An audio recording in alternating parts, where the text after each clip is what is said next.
TX, signed acknowledgement of paternity, baby born 2 weeks ago, paternity test shows it's not mine. A little background: I am married, and my wife became pregnant, and I cared for her during the pregnancy. I was also at her side for the birth. She's a doctor, and she speaks a lot about her male nursing assistant, who tells her bizarre things. He's told stories about how he's impregnated married women and dodged accountability. I never thought much more than, wow, he sounds like and just trusted my wife completely. So, I noticed she was acting odd about her phone in the last several months, and I haven't really been allowed to touch it. Our life wasn't exactly thriving when she became pregnant, so although it's possible I got her pregnant, absolutely conceivable, I believed it was unlikely given the strange phone things. One of the nights, I took a DNA sample from the infant. I used a well-known mail-in test and submitted 2 different samples to ensure no mistakes could be made since I don't want to jeopardize my marriage. Both returned as the kid not being mine. Some ideas that I believe will be beneficial to me: the adultery is all too obvious.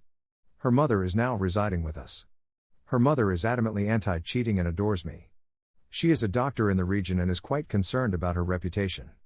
She is also active in the church. She has no clue, as far as I can tell. I concealed the test kits in my work bag, which she never checks, and I've been keeping an eye on it. I sent them while out shopping and obtained the findings online. I still have the element of surprise on my side in this situation. My inquiries are as follows: I saw that I have 60 days to cancel the UP. If I retract this, and the divorce goes well, and I'm able to identify the true father, who I believe is the nurse, although I might be mistaken. He's the only male she appears to have a lot of exposure to and meets the criteria. Are I still at danger of having to pay child support for an 18-year-old kid who isn't mine? I assume she will want to avoid having to pay child support to me. She's a self-sufficient woman who says, I don't need no guy. But I may be mistaken since I definitely don't know her as well as I believed. We earn about the same amount of money. I own a property with 20% equity that I acquired before the marriage and rent out. In preparation for the baby, we acquired a new house jointly.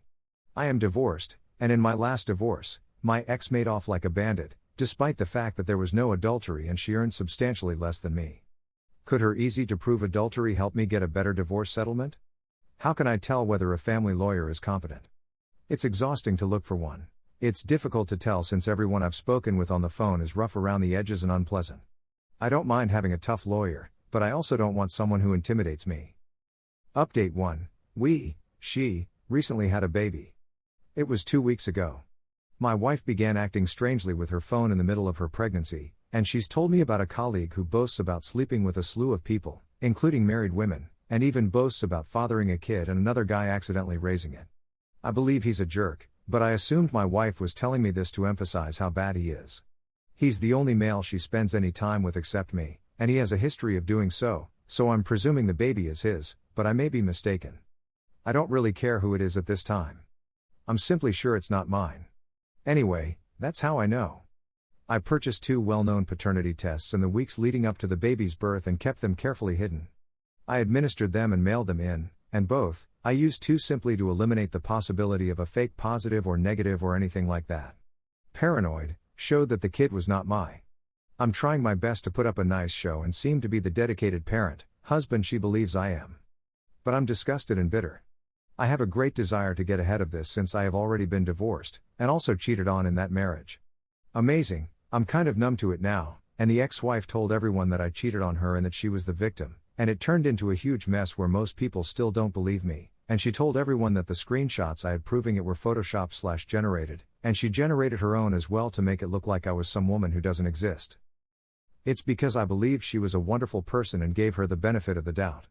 Instead, she became unhappy that she had been discovered and instantly informed everyone that I had cheated instead of her, and it became her word against mine.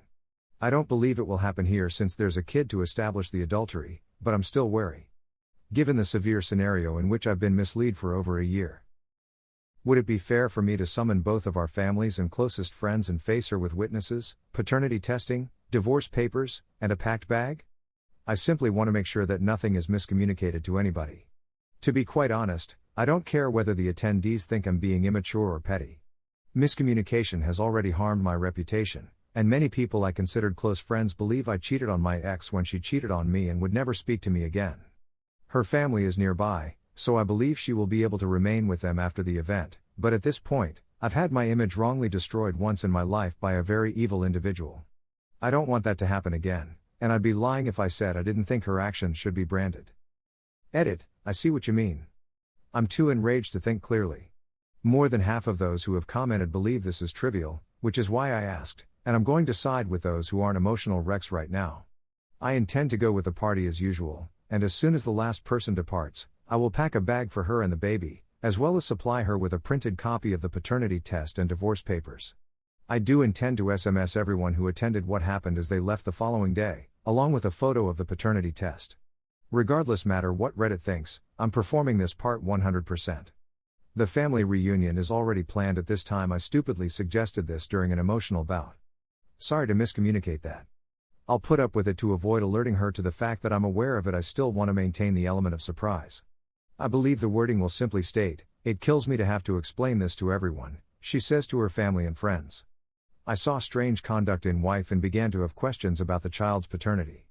I conducted 2 paternity tests on kid, both of which revealed that she is not my child. I am really sorry to be the bearer of the news that our family will no longer exist. I wish you all the best and hope that you will support her and the kid, since the child has nothing to do with her actions. It kills me to have to explain this to everyone, I say to my family and friends. I saw strange conduct in wife and began to have questions about the child's paternity. I conducted 2 paternity tests on kid, both of which revealed that she is not my child. I am really sorry to be the bearer of the news that our family will no longer exist. I'm okay, according to my family and friends. I simply need some time to recover, and I believe that going through the divorce will be the first step. Update 2, the unabridged version is as follows. My wife and I had a kid a few weeks ago. Prior to this, I saw suspicious conduct that was triggering in my wife as a result of my former marriage. She kept her phone away from me at all times. I understand that some people think presuming someone is cheating based on that, as per the comments on the RA article, to be insecure and absurd, but I am now 2 for 2 on getting strange with the phone, which means my spouse is attempting to conceal something from me. The irony of this conduct is that I do it. Not snoop. If they simply played it cool and gave me the phone when I asked if I could check something up or use Google Maps for example, when my phone is dead, I'd never know they're cheating. It's their actions around the gadget and attempts to conceal things that give them away. I am uninterested in my wife's text messages, emails, phone history, and so on. I essentially stewed on these feelings for over a year before purchasing a couple of paternity tests and running them after the baby was born. I received the findings shortly, and both showed that I am not the father. I actually spent the whole time praying that I'm crazy, jealous, insecure. Issues that can be fixed with treatment. I've never wished to be incorrect more in my life. It's devastating to seek counsel and have others dismiss my condition as fictitious. I really wanted to be a parent. When I initially heard about the baby, I was overjoyed. I'm in my late 40s and I'm at the stage where I simply want to give up on having a family. But I'm not asking for advice here, I'm searching for support. I'm feeling fairly adrift now that I've been cheated on in both of my marriages. I'm far from perfect, and I do have some flaws. I don't believe they'll ever be large enough to justify cheating. I communicate when I have an issue, which occasionally leads to fights, but I have learnt to communicate effectively over time. I try not to be the jealous kind, and I don't limit my partners in any way. Me being jealous and controlling isn't going to stop a cheater from cheating. I tell everyone I've dated or married. If the individual cheats, I'll most likely find out and deal with it then. Having said that, it's difficult not to acquire some trust concerns following this.